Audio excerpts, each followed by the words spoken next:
Oh, very good evening. It's Wednesday, and you know what that means.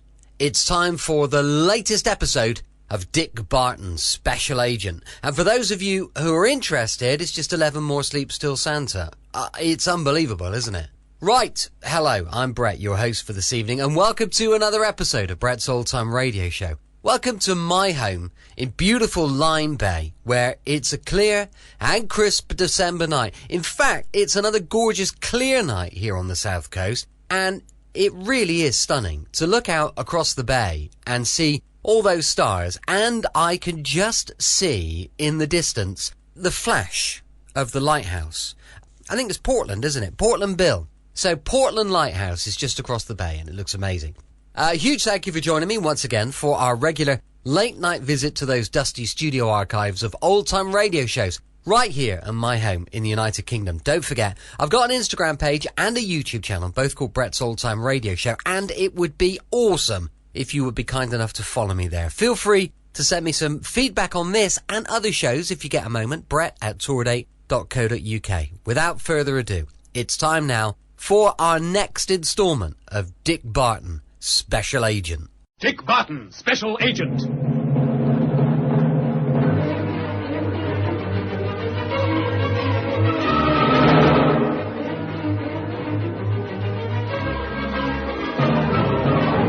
Wilhelm Kramer and his gang have captured the secret weapon. Also one of the two scientists who invented it. But Kramer is still short of some vital information before he can operate it.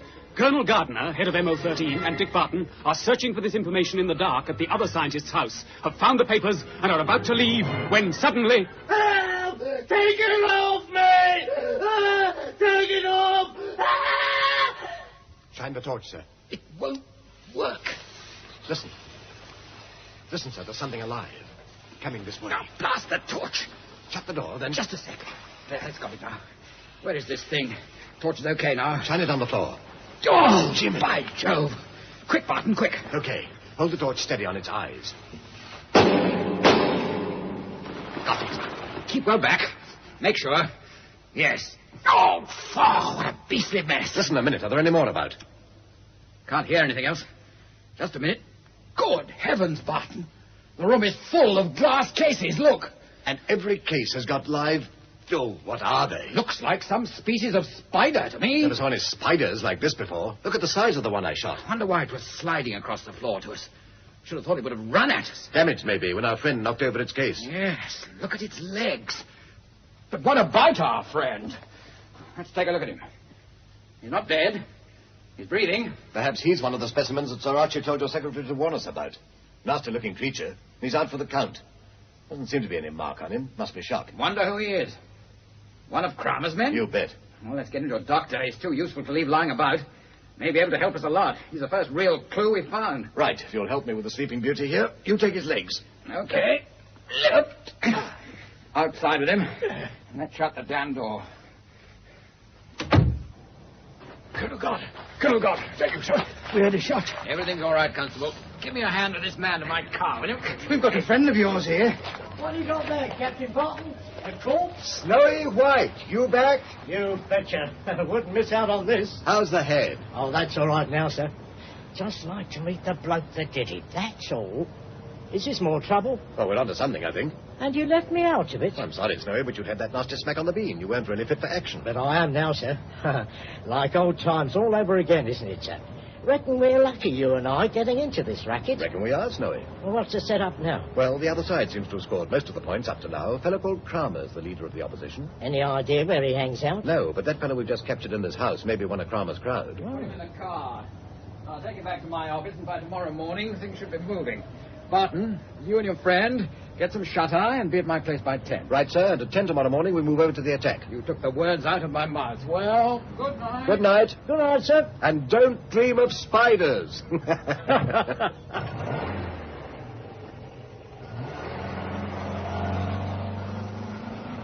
Look, sir, over the road. I've just seen him. Seen who, Snowy? Well, him that conked me on the head.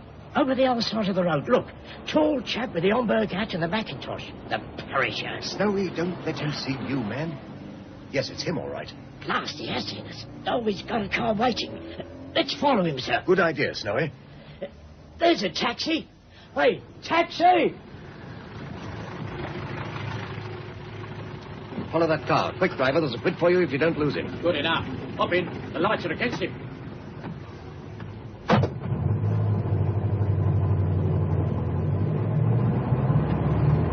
He's away already. Lights have changed. Step on it. Don't worry, sir. We'll keep on his tail. Looks like he's heading for the river. Got a pencil, Snowy? Uh-huh. I'll drop a note to Colonel Gardner in case anything goes wrong. You watch the chase. We're doing fine, sir. Tailing him nicely. Good. Now, dear Colonel, on the track of man in Homburg hat who knifed Jimmy What happened to Lowe, Snowy? I'm afraid he's at it, sir. He's still in hospital. Oh, poor chap. Leaving taxi driver with this note for you. We left taxi at... He's stopping, sir. What, already? Blimey, that was quick. He hopped off and the car's gone on. That probably helps we'll follow the car. Hold it, driver. Right, sir. Think he dodged through that doorway over there, sir. That warehouse? Yeah. Probably hoping to give us the slip. Here, driver, wait for 10 minutes. If we don't come out of that doorway by then, take this note as quick as you can to Colonel Gardner, War Office. I'll finish the note. What's the name of the warehouse? It's written up Aspinall's Tea Warehouse. Tea Warehouse. Here's the note, driver. Okay, sir. I know the place. I'll bring him back here if you don't come out. Good man. Give us 10 minutes. And don't forget, driver, Colonel Gardner, War Office. I won't forget, sir. Good lad. We'll see you don't regret it. Come on, Snowy. With you, sir. Colonel Gardner, War Office. What a blooming oath. What a pair of suckers. Took the bait as easy as kiss your hand. Sid, Hello, Professor. switch off the engine. They've gone in, have they? Well, they have. And it worked like a charm. They even give me a quid to take a note to Colonel Gardner. Nice work, Sid, nice work. Beat it. Now, go on, beat it. Yeah. The leader will attend to Mr. Barton and his friend in the leader's own inimitable way. Well, all I can say is, heaven help them, Professor, if they're left to his tender mercies. Keep your eyes open, Snowy. Yeah.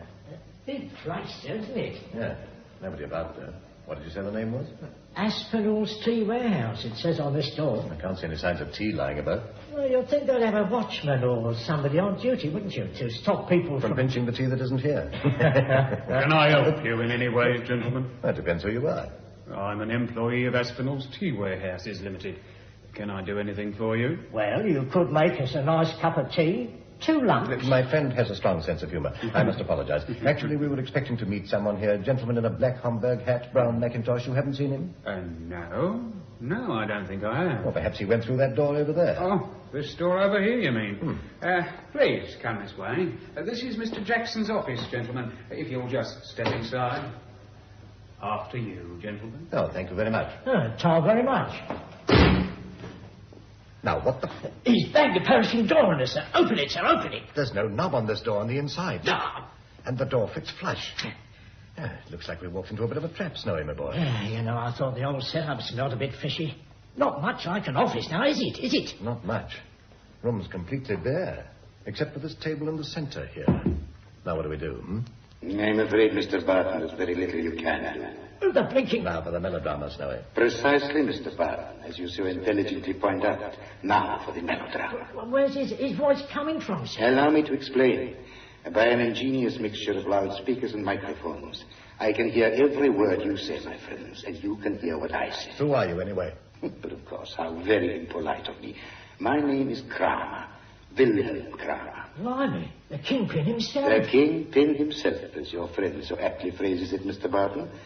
But as the hour is late, I suggest we do not waste time. First, you appreciate, I trust, that our friend, the professor, as we call him, the man in the black Homburg hat, was sent as a decoy to lure you here. Oh, I see the spider and the fly, eh? Trouble with you, Willie, you read too many thrillers before going to bed. Please, Mr. Barton, don't prolong this discussion under the mistaken impression that you are playing for time. Meaning what? Only that the taxi driver who brought you here was also one of my men, so that the little note you wrote to Colonel Gardner was delivered to me. Oh, Lord, that's a perishing nuisance, isn't it, sir? Not really, Snowy. Wait and see. Why not be honest, Barton, and admit that you just had quite a shock? My dear Willie, you seem to think you hold all the trump cards. That remains to be seen. Quite so. Now, I have a proposition to make to you. What sort of proposition? I need new recruits in my organization. Men such as yourself, and for that matter, your friend. Hear that, Snowy? Join forces. Oh, really, Willie, the things you say. It is never a wise thing, Mr. Barton, to underestimate your enemy. I don't, Willie, old son, but you surely don't expect me to take your outfit seriously, do you? As to that, Barton, I'll step aside a moment and allow a most eminent British scientist to give you his views. You may have heard of him, Mr. James Thurgood. Ah, Snowy, the other inventor of the secret weapon. We've been waiting to meet this cove. Oh, yeah.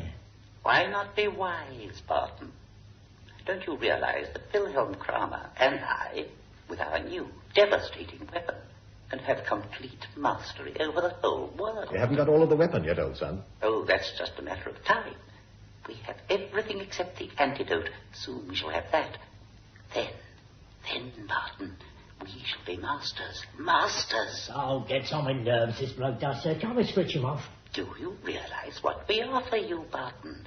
A share in the complete domination of the civilized world as we know it. I hate to say it, James Thurgood, but you bore me. Go away and leave us in peace. Mr. Barton, both I and Mr. Thurgood have asked you to join our party of your own free will. And like the girl in the song, Willie, our answer is no, 1,000 times no, ain't it, Snowy? That's right, sir. In that case, I'm afraid we shall have to use a little persuasion. Ah, now the melodrama's really beginning, Snowy. Oh. I hope, Mr. Barton, that you will continue to find the whole affair as big a joke as you seem to have done so far. Probably laugh our bloomin' heads off, Willie. I hope so.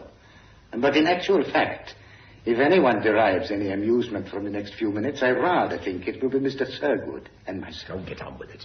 I have already begun to do so. If you look into each corner of the room you are in, Mr. Barton, you will see that 4 small trapdoors have opened. Blimey, sir. He's right. Look. Now, Mr. Barton, let us see how much longer you continue to treat the affair as a joke. Watch those little entrances most carefully. You can't get out through them, Mr. Barton. They're too small. But something might get in through them. Why not get on with it, Willie? This is beginning to get boring. Just as you wish, of course, Barton. But I did warn you. Can you hear anything? Can you hear anything, Barton? Listen carefully. Hear that squeaking, sir? Yeah. Sounds very much like a few of your friends and relations, Willie. In other words, rats. Yeah, and a few relatives in for supper, maybe. Hey, Willie? In a way, yes. They are hungry, ravenously hungry. They haven't eaten anything for days. Starving rats, eh? Nice type, our Williams, you know it. Yeah, one of the best. You don't wish to change your minds at all, gentlemen? My dear Kramer, we've already had you and friend James Thurgood trying to persuade us. You don't think that a few more of the same species are likely to make any difference? I'd advise you both to get onto the table and keep your feet and legs clear of the floor from now on. There is room on the table for you both if you sit close together. You will observe that the legs are made of tubular steel. The rats cannot climb up them, so that you are relatively safe, as long as you don't fall off. Oh, come on, Willie. Let's see your little... Oh, one thing more. These pets, as you call them, which you are just about to meet, are rather different from the usual type of rat. James Thurgood arranged that for me. Indeed, very kind of him, I'm sure. Yes. He has injected them with all sorts of strange and unusual diseases. Rabies, bubonic plague. Oh, quite a number. The slightest bite from one of them. And, well, Mr. Barton, it will be interesting to see just what happens to you. Most interesting. You filthy swine, Kramer. Come, my dear Barton. What has happened to the gay laughter, the merry jests? Not getting scared, I trust? Very soon there will be enough of my little pets in this room to keep your mind occupied all night. So I'll leave you until the morning. 3 rousing cheers. But if before morning you should wish to change your minds, just shout. Nasty thing, bubonic plague. I shall look forward to meeting you again, Kramer, in slightly different circumstances. The likelihood of that seems at the moment to be remote. I'll say good night, see you in the morning, and leave you both to your thoughts and the rats.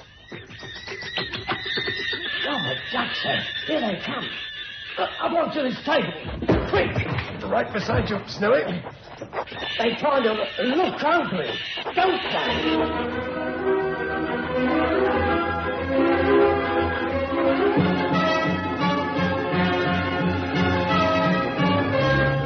What will happen to Barton and Snowy? How can Colonel Gardner find them now? Will the rats get their meal?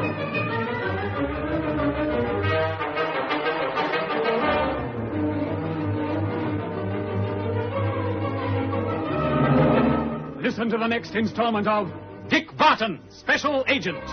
Welcome back. Do hope you enjoyed tonight's adventure with Dick Barton. Don't forget, we'll be back tomorrow for another episode of Whatever Happened to the Likely Lads. That'll be going live at 5 p.m. GMT. You can email me on brett@tourdate.co.uk, and I would love to know your thoughts on the show. Big thank you for listening. I'll be with you 7 days a week, every single week, and I'll see you next time on Brett's Old Time Radio Show. Love you. Bye.